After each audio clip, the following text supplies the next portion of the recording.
2:57 a.m. Chicago, Illinois. Federal surveillance drones hovered low over the skyline, their thermal sensors locked on a building that should never have appeared on an FBI target map. A commercial office registered as a Chinese embassy coordination center, but the heat signatures coming from inside suggested something far darker: machinery, chemical vapors, and armed movement. Tonight, the United States wasn't just chasing a cartel, it was confronting a foreign-protected criminal network operating on American soil. For years, U.S. intelligence intercepted fragments of encrypted conversations between cartel enforcers and unidentified foreign handlers. The shipments were too clean, the money transfers too precise, the security protection too strong to be fueled by ordinary corruption.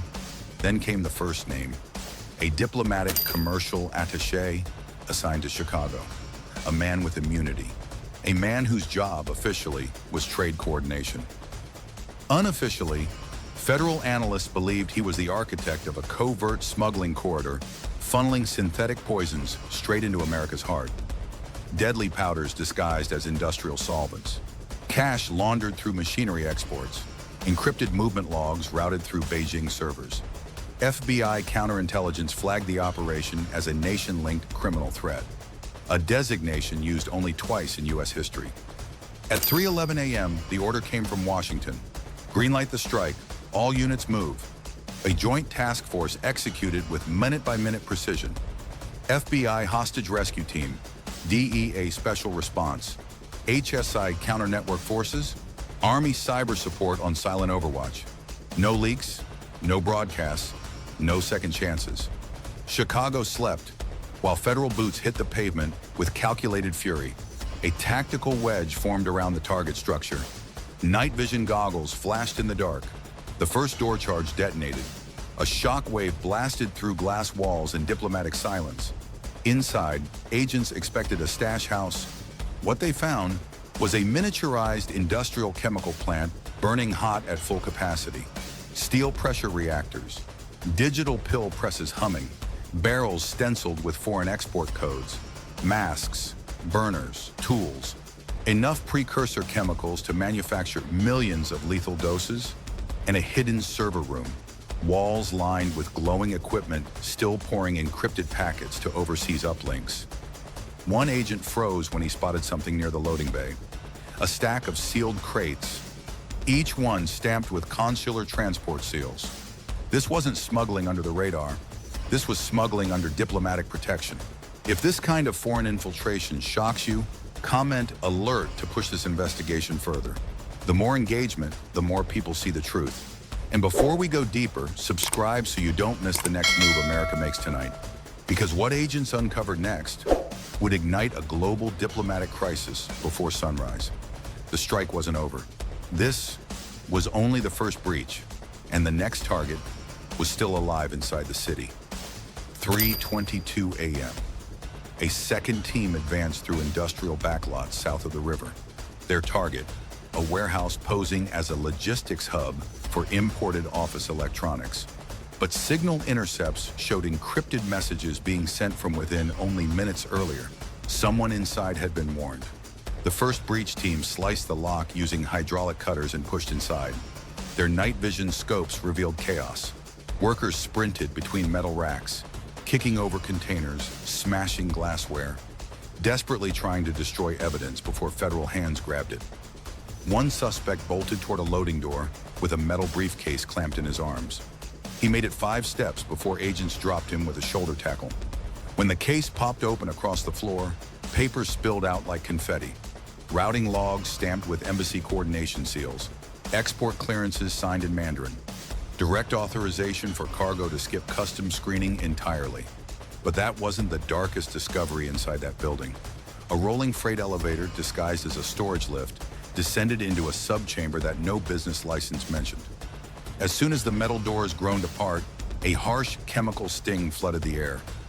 Rows of industrial pill presses filled the cavernous underground floor, their digital counters still ticking mid-operation. Thousands of tablets churned through automated hoppers. An entire synthetic pipeline, fully operational, right beneath Chicago. Each powdered brick embossed with a familiar eagle crest.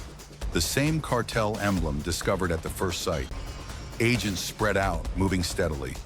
Every corner showed signs of high-volume manufacturing.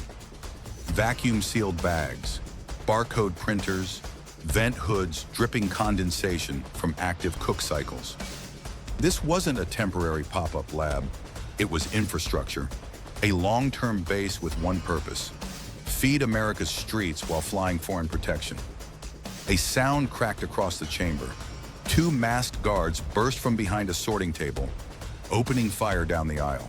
Sparks erupted as rounds struck steel equipment. Agents moved with precision, advancing under shields until both shooters were forced to the ground. Then, another threat: the server wall. A purge cycle had already begun, monitors streaming data transfer commands. The destination header flashing in red: CNG OVNODE-Beijing. Cyber agents severed the cable just seconds before the last packet escaped the system. The screens froze mid-upload, leaving behind a trace signature impossible to explain away as rogue crime. Federal investigators stepping back from the server racks realized the truth in the cold glow of those halted displays. This was not a cartel operation tolerated by a foreign power. This was a cartel operation connected to a foreign power. And Chicago was only the first city on the map. Federal leadership realized the network wasn't collapsing. It was adapting. The evidence seized from the first two locations pointed to something even more dangerous than a production chain. This was a command system, one designed to survive raids, reroute shipments, and restart distribution anywhere in the country. By 4:10 a.m., the operation pivoted to its most sensitive target yet: a facility legally tied to embassy credentials. On every official registry, the building was labeled as a Foreign Commercial Coordination Office, a diplomatic extension, a place American agents were never supposed to enter without permission. But inside those walls, analysts believed the brains of the entire smuggling empire operated freely under the shield of immunity. To avoid triggering an international incident, communications went fully encrypted. No radio chatter, no open channels. Every team member carried silent orders only. Armored vehicles halted one block away. Agents dismounted quietly. Drones monitored every entry point. Their thermal feeds showed movement inside. People rushing, hard drives being yanked from ports, papers stuffed into bags. A purge in motion. Time ran out. With a single silent signal, breach teams hit 3 entrances at once. The hallway alarms erupted instantly. Flash grenades burst through reinforced glass doors. Agents surged forward as lights flickered and servers hummed on backup power. From a stairwell, a man attempted to escape, gripping a hard drive wrapped in insulated foam. He did not get past the middle landing. Inside the server room, 2 embassy-linked personnel barricaded themselves behind a locked security partition.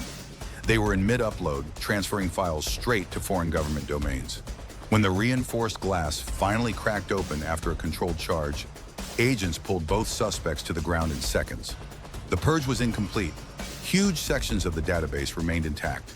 Uplink host names, port codes, financial flows, warehouse locations across multiple states, direct communications from senior foreign officials. Then came the discovery that changed the mission's classification. A binder sealed with a consular insignia. Inside, a document titled Chicago Corridor Stability Plan. The final directive on the last page read, "Ensure uninterrupted flow. Coordination with cartel finance team authorized." Signed by a foreign diplomat. In less than 10 minutes, U.S. federal agents had secured classified materials inside a diplomatic satellite office on American soil. A historic breach, a line the United States had not crossed in decades. But the fallout would stretch far beyond Chicago. This wasn't just a crime scene anymore. It was proof of a national security breach engineered within the walls of protected foreign authority. By sunrise, Chicago looked ordinary. Traffic rolled past the river. Coffee shops unlocked their doors. Millions of people headed to work, unaware that overnight the United States had dismantled the most dangerous foreign infiltration ever discovered inside its borders. The world believed this country was protected by oceans and alliances, but the real threat had been operating quietly inside a building labeled Commercial Coordination, protected by immunity and shielded by trust. Federal analysts moved fast. Hours earlier, they had seized a mountain of encrypted files, hidden servers, and coded transfers. Now they were racing to understand the true scale. It was bigger than anyone predicted. 14 shell companies were mapped across the Midwest. Chemical processors shipping materials that never reached factories. Warehouses that received diplomatic cargo but produced nothing. Financial firms moving billions through offshore accounts without a single employee ever stepping into an office. Every piece of it was engineered to function in silence. No leaks. No dependence on cartel chaos. A foreign-designed blueprint for domination of America's synthetic supply chain.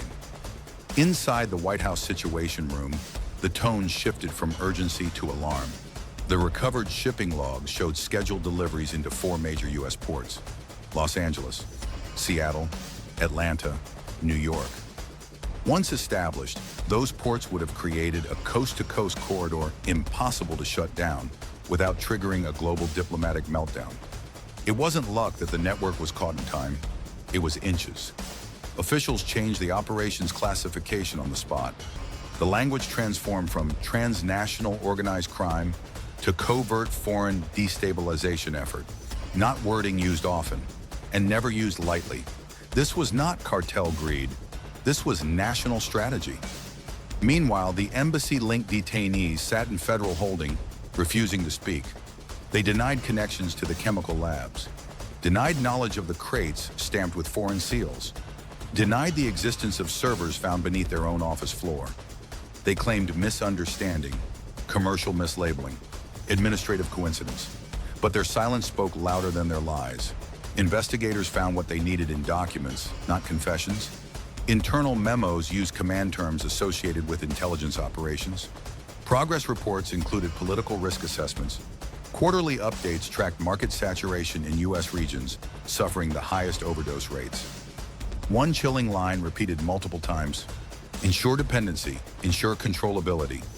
When cyber teams cracked the final archive, every lingering doubt evaporated. Embedded reports were addressed directly to senior foreign officials. Statistics on volume, expansion timelines, projections for influence. The partnership between diplomats and cartel bosses was formal, measured, and rewarded.